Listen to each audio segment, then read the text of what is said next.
Hello, Roger Martin here from Billings, Montana, and we're looking a little bit at some dating questions and understanding situations. Now, I know that men and women are different, but they're also raised different, kind of have different personalities. They inherently have different uh, needs and desires and passions. They have some commonality. There is a lot to consider when you consider your past history, your emotional situations, emotional needs, your different family lifestyles, different bringing ups, different childhoods, maybe even different cultural situations. So, in a relationship, there's a lot of things to look at. And some of the best questions are things that you don't think about. And this guy brings up the emotional history to look at, which is a good idea. So, here it goes. Start to get a clearer picture that our vision of what we're looking for in another person might not be an especially good guide to our personal happiness. Examining our emotional histories, we learn that we can't just be attracted to anyone. We're limited in the types we have because of certain things that happened to us in our past. We got to use our heads and our hearts in love, but there are flags that will come up in any relationship, because differences in sex, difference in emotional needs, difference in traditional family lifestyles, or the lifestyle that you had in your family, past emotional histories, past family histories, past education and experiences. A lot of background information needs to come out in dating. And how you're going to deal with these differences. No matter what the relationship is, how are you going to work through these differences? Because there will be differences you will have to adjust for and work through and work with and not just ignore.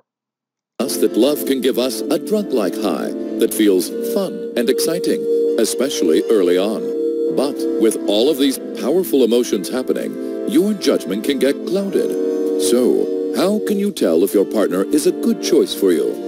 Researchers and therapists have found there are a few general red flags you should be aware of in a relationship. Beware of women who not only proclaim themselves to be drama queens, but also revel in the role. Drama queens often swing from one emotional extreme to another. When life seems a little boring or flat, they'll go out of their way to stir up controversy. Are you serious? Are you serious right now? You were just checking out that girl. I saw you. I just ate a grape.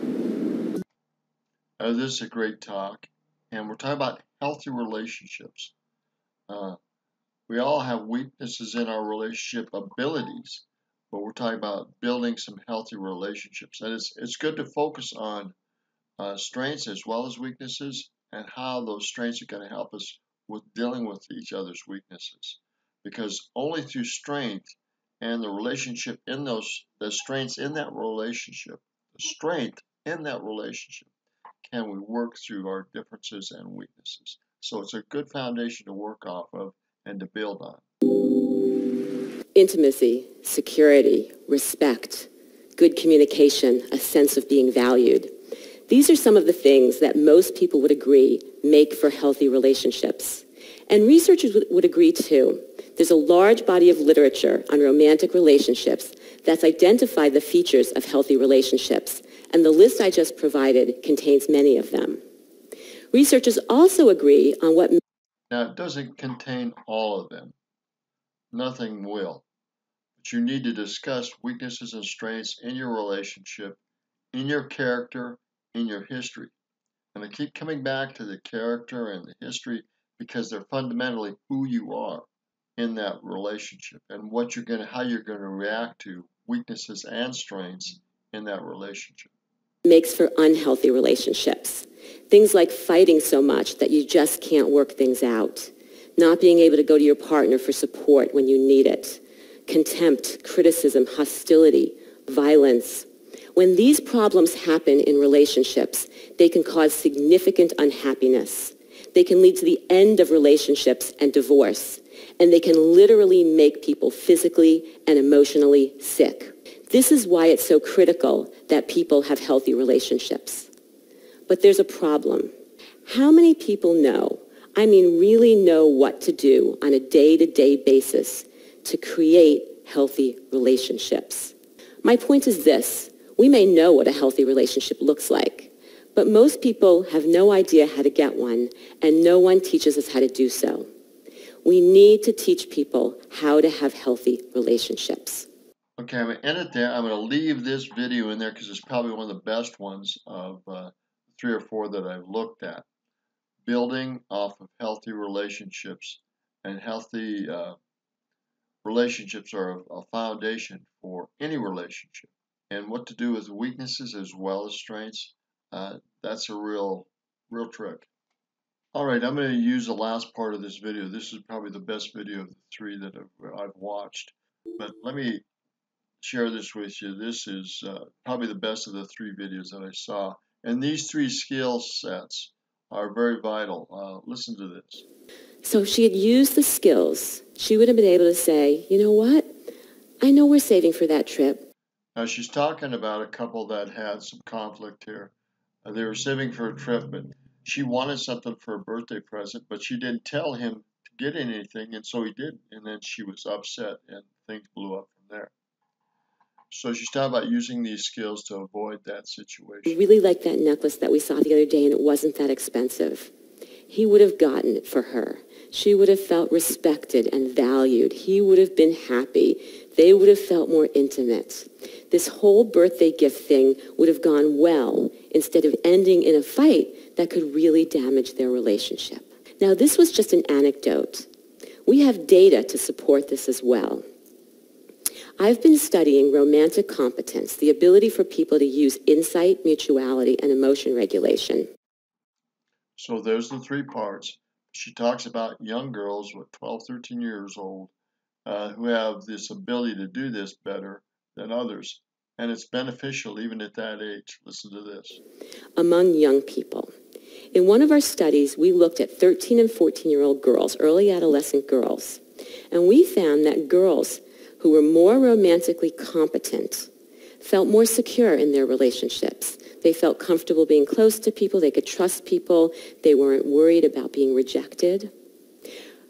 Girls who were more romantically competent reported fewer depressive symptoms. They had better mental health. They also were more positive about their expectations about marriage in the future. They were more optimistic that it could go well.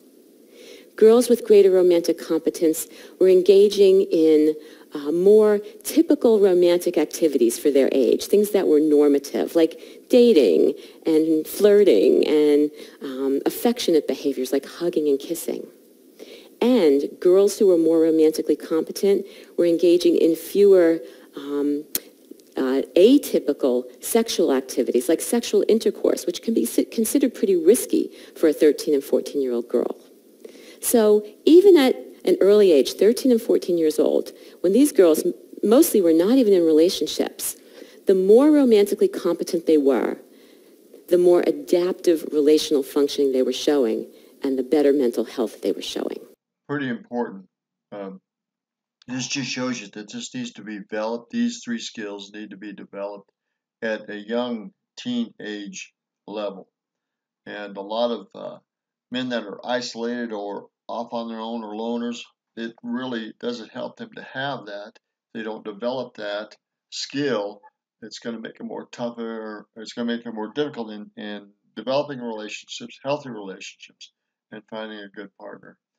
And the same with young girls.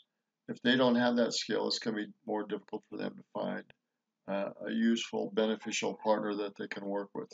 And even if they do find a beneficial partner, if they can't work with these skills, they're going to have a more difficult time in their relationship, even after they're married, or even after they date, and even after they're married. So these 3 skills are so important, so important. I'm going to leave the video here on this and give the URL for that. Very, very informative lesson. I like TED Talks, and this is a great one on developing healthy relationship and 3 healthy skills to develop those relationships. Again, this is Roger Martin from Billings, Montana. Good day.